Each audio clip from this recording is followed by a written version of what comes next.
বৈষম্য বিরোধী ছাত্র আন্দোলনে যাত্রাবাড়িতে নয়ন নামের একটি ছেলে, যিনি ব্রাহ্মণবাড়িয়া গোপালপুর উচ্চ বিদ্যালয়ে অষ্টম শ্রেণীর ছাত্র ছিলেন, তিনি 17 জুলাই যাত্রাবাড়িতে তার বোনের বাসায় আন্দোলন কেন্দ্রিক করে তার বোনের বাসায় বেড়াতে আসেন। তারপরে 18 জুলাই যখন তিনি আন্দোলনে যুক্ত হলেন, তখন 3টা থেকে 3:30 নাগাদ তার পায়ে গোড়ালিতে গুলিবিদ্ধ হয় পুলিশের গুলিতে। টোটাল বিষয়টা যদি বলতে চাই যে আন্দোলনে যুক্ত হওয়া নয়ন এখন পর্যন্ত কোনো সরকারি সহযোগিতা পাচ্ছেন না, এবং 5ই আগস্টের পর থেকে আজকে দীর্ঘ 4 মাস হয়ে গেল এই বিগত সরকার পতন হলো, এবং এখন পর্যন্ত নয়ন কি অবস্থায় রয়েছেন এবং কেন সহযোগিতা পাচ্ছেন না, কিভাবে গুলি খেয়েছেন, টোটাল বিষয়টা জানতে চাবো এই নয়নের কাছে। নয়ন, তুমি কেমন আছো? জি, এখন আলহামদুলিল্লাহ আগে থেকে ভালো আছি। কি হয়েছে, তুমি কিভাবে গুলি খেলা? আমি যখন 17 জুলাই আপনার আন্দোলনে গেছি তখন স্বাভাবিকই চলছিল, কিছু হয় নাই। 18 জুলাই যখন আমি সকালবেলা আপনার আন্দোলন যুক্ত হই তখন দুপুর পর্যন্ত ঠিক ছিল, তখন 3টা থেকে 3:30 নাগাদ ওই টাইমে আপনার গুলি লাগছিল। তারপর আধা ঘন্টার মতো আমার জ্ঞান ছিল, তারপর আমি অজ্ঞান হয়ে যাই। গুলিটা কোথায় লেগেছে? না, পায়ের গোড়ালিতে। কিভাবে গুলিটা লাগলো? এবং পুলিশের গুলি চলছিল, তখন এসে দড়ির ভিতরে লেগে গেছিল, যে এখান থেকে গিয়ে এখান দিয়ে বের হয়ে গেছিল গুলিটা। এখন কি তুমি হাঁটতে পারো? না, এখন লাঠি বর্ষা আমি হাঁটতে পারি না, এখন লাঠি দিয়ে আমার হাঁটতে হয়।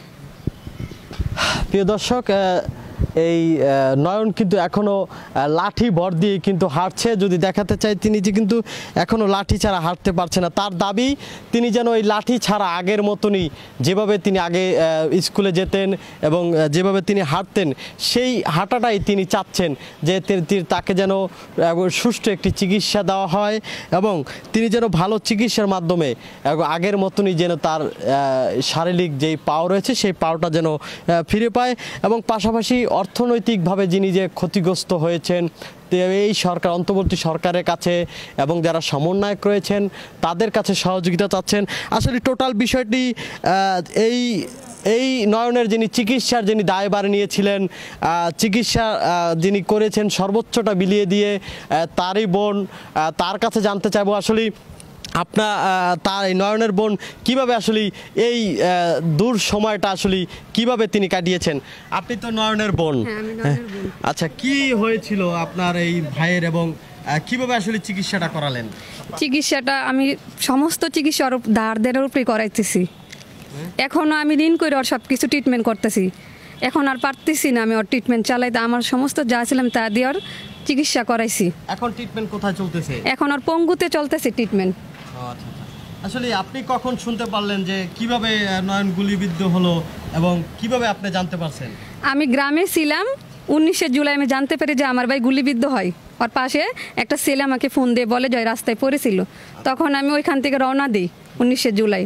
আমি আসি 19 জুলাই রাত 1টা বাজে। আইসা দেখে আমার ভাই অজ্ঞান অবস্থায় আইসিইউতে ভর্তি আছে। ওইখানে ওর আমি এই যে ট্রিটমেন্ট চালাইতাছি। আচ্ছা, এখন আপনারা কোথায় ট্রিটমেন্ট চালাচ্ছেন এবং কি সহযোগিতা দরকার আপনাদের? আমার ভাইয়ের এখনও ট্রিটমেন্ট চলতেছে পঙ্গু হসপিটালে। ওর পাওটা এখনও ভালোভাবে ঠিক হয় নাই। আমি সরকারের কাছে একটা অনুরোধ করবো যাতে ওই আগের মতো সুস্থভাবে হাঁটতে পারে। আর আমরা আর্থিক সহযোগিতা পাই না, যতটুকু আমার যা ছিল আমি তা দিয়ে ওর করছি। আমি চাই সরকারে যাতে এই বিষয়টা একটু দেখে। দর্শক, যেটা বলেছিলেন নয়ন এবং নয়নের বোন, তারা চাচ্ছেন যে আন্দোলনে গিয়ে তার ভাই গুলিবিদ্ধ হলেন পায়ে, সেই পাটি যেন আবারও আগের মতন সচল হয়, এবং যারা এই আন্দোলনের নেতৃত্ব দিয়েছেন, যাদের আন্দোলনের নেতৃত্বের ফসল এই অন্তর্বর্তীকালীন সরকার, আজ 4 মাস পেরিয়ে গেল, তাদের যেন খোঁজ খবর মিলছে না। তারা চায় এই সরকারের কাছে যেন তাদেরকে সুচিকিৎসার মধ্য দিয়ে তাদের পরিবারের এবং এই নয়নের যেন তাদের পরিবারে নতুনভাবে ফিরতে পারেন এবং লেখাপড়া শেষ করে ভালো একটি অবস্থান যেন করতে পারেন। জুরাইন থেকে মোহাম্মদ মনির হোসেন, আনন্দ টিভি, ঢাকা।